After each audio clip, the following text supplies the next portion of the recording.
এখন না, আরো আগে থেকে, যে আমি জেল থেকে আসার পরে থেকে এটা হয়েছে যে অনেকেই অনেক কিছু লিখে টিখে পরে দেখি মাফ চাওয়ার জন্য পিছিয়ে পিছিয়ে ঘুরে। জার্নালিস্ট, সরি আমি জার্নালিস্টের কথা বলিনি, কিন্তু আচ্ছা মানে আমার খুব ক্লোজ যারা খুব উঠতে বসতে তাদের সাথে দেখা হতো এরকম অনেকে, এবার সরি বলার জন্য হয় না যে একটু হ্যাঁ সরি আমি করতে, আচ্ছা তারপর আমি চিন্তা করে যাই কেন সরি বলছে, কি করছে ভাই। সবসময় তো আপনি ফোন ধরতে পারবেন না, আর এখন তো আমি এটা কিন্তু আমি ক্লিয়ারও করেছিলাম। এই যে বলেন আপনি স্ট্যাটাস কেন দেই, বলেন আমি কারে কারে জনে জনে ফোন দিয়ে বলবো এই কথা, আমি তো নিশ্চয়ই স্ট্যাটাস দিব। আমি মাথা ফাটাফাটির মধ্যে নাই, আমি কোনো মামলার আসামি হতে চাই না। আমি ভাই ধুমধাম কার মাথা ফাটাই দিব, হ্যাঁ আল্লাহ হাফেজ, আমি এসবের মধ্যে নাই।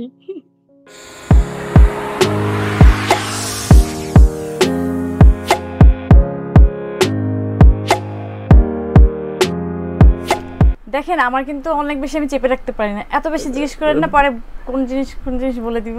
এটা চিন্তা করতেছি দেশ ছেড়ে চলে গেলেন পরিমণি, এটা না হয় এবার দেশ ছাড়লেন পরিমণি, এটা না হয় আবার।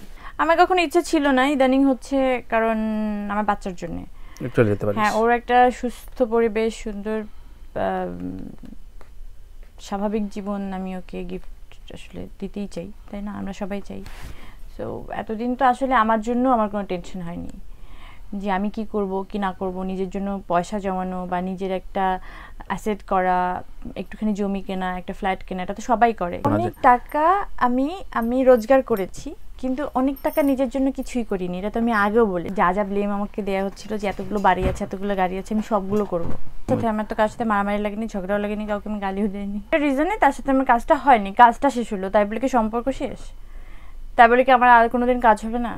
যে এই সবাই কিন্তু এই মাঝখানে কিন্তু যদি কেউ অভিযোগ থাকে তাহলে কিন্তু এই মুহূর্তে বড় একটা চান্স আছে, কারণ আমি সব ভুলে যাই, মানে মেমোরি, হ্যাঁ কার কেন রাগ হয়েছিলাম এটাই আমার মনে পড়ে না এদিন। এখন না, আরো আগে থেকে, যে আমি জেল থেকে আসার পরে থেকে এটা হয়েছে যে অনেকেই অনেক কিছু লিখে টিখে পরে দেখি মাফ চাওয়ার জন্য পিছিয়ে পিছিয়ে ঘুরে। জার্নালিস্ট, সরি আমি জার্নালিস্টের কথা বলিনি, কিন্তু আচ্ছা মানে আমার খুব ক্লোজ যারা খুব উঠতে বসতে তাদের সাথে দেখা হতো এরকম অনেকে, এবার সরি বলার জন্য হয় না যে একটু হ্যাঁ সরি আমি করতে, আচ্ছা তারপর আমি চিন্তা করে যাই কেন সরি বলছে, কি করছে, আমি কি করছিলাম, আচ্ছা ব্লক লিস্টে দিছি কেন দিছিলাম, ওটা নিয়ে টেনশনে পড়ে যাই, আচ্ছা বলেন নাম্বার বলেন, আমি ছুটাই ফেলি।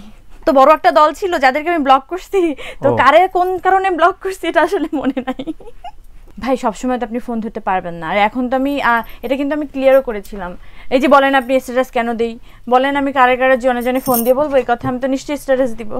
তখন আমি স্ট্যাটাস দিয়ে বলেছিলাম যে ভাই আমি আমার বেডরুমে বাবু যখন বোঝা শুরু করলো, ফোনের দিকেও নোটিস করা শুরু করলো, তখন আমি ফোনটা ওর থেকে একদম আলাদা করে ফেলেছি। ও কিন্তু ফোন এখন বোঝে না, ওর সামনে যদি দিয়ে রাখেন 1 মিনিট ধরে ফেলে দিবে, বুঝে না ওটা কি জিনিস। আমি খুব রিকোয়েস্ট করব যারা যারা আছেন যে হুট করে এসে ক্যামেরার সামনে কথা বলা শুরু করবেন না প্লিজ। মানে আমার পার্সোনাল লাইফ নিয়ে হুট করে এসে কথা বলা শুরু করবেন না। যদি আমাকে বিলং করেন, যদি আসলেই আমার পার্সোনাল লাইফ নিয়ে কথা বলতে হয়, তাহলে আমি কতটুকু আপনাকে অ্যাক্সেস দিচ্ছি সেটুকু বুঝি তারপর কথা বলেন, মানে আন্দাজে জ্ঞান দেওয়া শুরু করবেন না প্লিজ। কথা উঠায় সেটা আমি ক্লিয়ার করতে, আমি আজীবনই ক্লিয়ার করতে করতে মনে হয় জীবনটা শেষ হয়ে যাবে। ফেসবুকে কি হয়েছে আপনি জান, এখন ঢোকেন পাবলিকের সাথে, যেখানে আমি মানে যেখানে আমি আসলে ওদের সাথে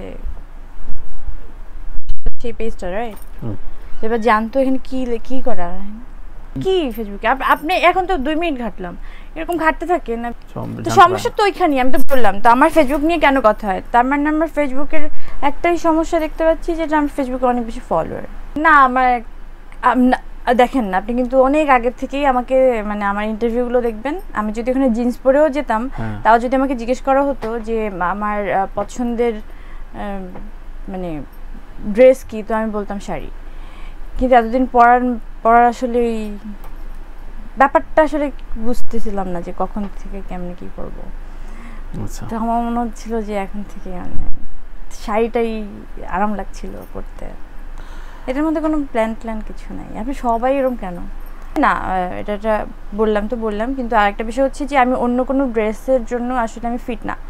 আমি শারীরিকভাবে আমি এখন ওয়েস্টার্ন বলেন বা যে কোনো কস্টিউম বলেন, আমি ওটার জন্য কমফোর্টেবল না। যদি ওটা যদি ফিট না হয়, আমাকে দেখতে যদি অদ্ভুত লাগে একটা জিনিস পরলে, বা আমি যদি নিজে কমফোর্টেবল ফিল না করি, তাহলে আমি সেই জিনিস কেন ক্যারি করবো বা সেই জিনিস কেন পরবো।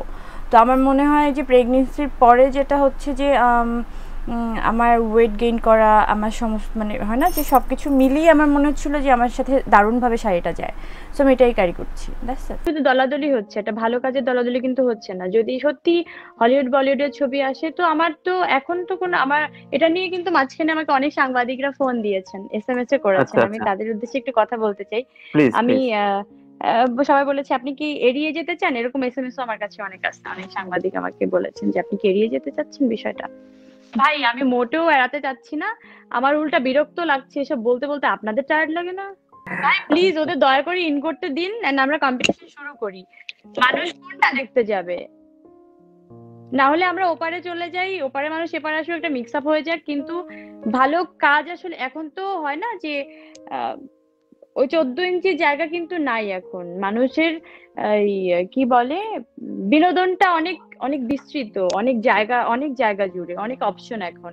তুমি তো বরিশালে বড় হয়েছে, তো আমি বরিশাল পাক্কা বলতে পারি, যশোরও বলতে পারি, যেহেতু আমরা যশোর। তো ওই দিকটাই হচ্ছে একটুখানি কলকাতার একটা মিক্স। আমি মাথা ফাটাফাটির মধ্যে নাই, আমি কোনো মামলার আসামি হতে চাই না। আমি ভাই ধুমধাম কার মাথা ফাটাই দিব, হ্যাঁ আল্লাহ হাফেজ, আমি এসবের মধ্যে নাই। গল্পের ওই ক্যারেক্টারে যে আসলে আসবে, যারা যারা আসবে, একজন তো আর আসবে না, অনেকগুলো অপশন হয়তো থাকবে, তার মধ্যে বেস্টটাই আমি ধরা যাক ধরি মনে করি। এসব দিক কি হয়? যদি কিছু হয় না, আমি সব ধরি মনে করির মধ্যেই নাই, যেটা হচ্ছে ওটার মধ্যে থাকি। ওটা শোনা কথা। আমি আমি চিরুনি নিয়ে আমার কাজিনকে হচ্ছে নাক ফাটাতে গেছিলাম, উল্টো আমার দাঁত ফেটে গেছিল খাট থেকে পড়ে। আমি আজকে ডাক্তার কাছে গেছিলাম, তো আমাকে টেস্ট দিল, ব্লাড টেস্ট যখন দিচ্ছিলাম, এবং আমি আজকে একা একা ডাক্তার দেখাইছি জীবনে ফার্স্ট টাইম। আমি পোস্ট করেছি ফেসবুকের মধ্যে, আমি বড় হয়ে গেছি। ফাইনালি আমার নানু বলছে যে, নানুকে বলেও যাই নাই, এসে বলছে নানু ভাই দেখো তো আমি রিপোর্ট, এই যে টেস্টের সবকিছু দেখালাম। দেখানোর পরে বলছে তোমার সাথে কে গেছে বলো, মিথ্যা কথা বললো না। আমার নানুই বিশ্বাস করে না, সত্যি আমি একা গেছিলাম। আর তখন হ্যাঁ, তখন আমি একটু ইমোশনাল হয়ে গেছিলাম, কারণ যখন আমার ব্লাডটা নিবে তখন ওই মানে আমার ব্যথা পাই না, কিন্তু হুদাই একটা ভয় লাগে না, ছোটবেলায় মনের মধ্যে একটা ভয় থাকে না যে সুই দেখলে একটা ভয় পাইতে হবে, এরকম একটা জিনিস। ওটার জন্য আমার খুব কান্না পাচ্ছিল না। আমার পাশে যে মানুষটা বা যে মানুষজন থাকতো, যাদের সাপোর্টটা থাকতো, তাদের কেউ পাশে ছিল না, তার জন্য আমি কেঁদেছিলাম। এখনো জানি না গল্পটা কোনটা হবে বা আদৌ হবে কিনা, যদিও হয় সেটার গল্প কি, ডিরেক্টর কে, ক্যারেক্টার কি, তার বিপরীতে কে, কোন ক্যারেক্টার থাকছে, আমি আসলে জানি না। সো ওই সময় আসলে দেখা যাবে। এটা খুবই মানে আজীব হয়ে গেল। আজকে হবে না, হবে আজকে হবে না, কারণ কি এটা আমি আরো মনে হয় 2 বছর আগেই বলেছিলাম, এবং খুবই অনেক সাংবাদিকরা ছিল। আমার বার্থডের সময় একবার বলেছিলাম, যখন ইন্টারভিউ সবাই এই 1-2 বছরই যারা আসলে সাহসটা হয়নি কারো, চ্যালেঞ্জ দিয়ে দিলাম। কিন্তু এটা আসলে না, কেন হয় কি যে গল্পের জন্য আসলে প্লটটা বেছে নেওয়ার জন্য অনেক বাধা থাকে, কারণ কোনো কিছু হলেই মানুষ ভাগাভাগি শুরু করে। এই গল্পটা এরকম, তো এটা আর্ট ফিল্ম। এই গল্পটা এরকম, তো এটা হচ্ছে কমার্শিয়াল ফিল্ম। ভাই সবগুলোই কমার্শিয়াল ফিল্ম। সবাই চায় এই ছবিটার মধ্যে টাকা ইনভলভ করেছে, সবাই চায় যে মানে ইনভেস্ট করেছে। ডিরেক্টর বলেছেন, মাঝখানে যিনি ছিলেন মানে হয় না সেতু বন্ধন বিষয়টা, তো যোগাযোগটা আসলে রুমান ভাইয়ের মাধ্যমেই হয়। দেন বলে যে এটার মধ্যে তো মামাপু কাজ করছে, তো আমি হ্যাঁ ঐশ্বরিয়াকে নিয়ে আসুক, আমার তো কোনো সমস্যা নেই। তো ডিরেক্টর আচ্ছা ঠিক আছে তাই। আচ্ছা হ্যাঁ, তো আমার জিনিসটা ভালো লাগলো যে এখনো এভাবে মানুষ ভাবে। আমি আসলে আমার নিজের কাজটা নিয়ে ভাবি, সেটা একটা সিন হোক আর 10টা সিন হোক, সেটা নিয়ে আমার কোনো ব্যাপার নেই। আমার ব্যাপার হচ্ছে আমি কাজটাকে ওই একটা জায়গাতে আমার কতটুকু চ্যালেঞ্জ থাকে, কতটুকু আমার কাজের জায়গাটা আসলে থাকে, আমি কতটুকু নিজেকে প্রমাণ করতে পারি। এখানে কোনো রকম ভাবেই আমি নায়িকার চোখে নিজেকে দেখছি না। অ্যান্ড যেখানে ভিলেন বা অনেক অনেক নিউজে এসেছে যে ভিলেন হচ্ছে মম, নায়িকা হচ্ছে পরিমণি, এটাও খুব একটা আজীব আজীব জিনিস মনে হয় আমার কাছে। আমার কাছে মনে হয় এখানে তৌকির আহমেদ একটা সাবজেক্ট, অ্যান্ড সে যেটা বানায় এবং সে আসলে প্রমাণিত মানুষের কাছে।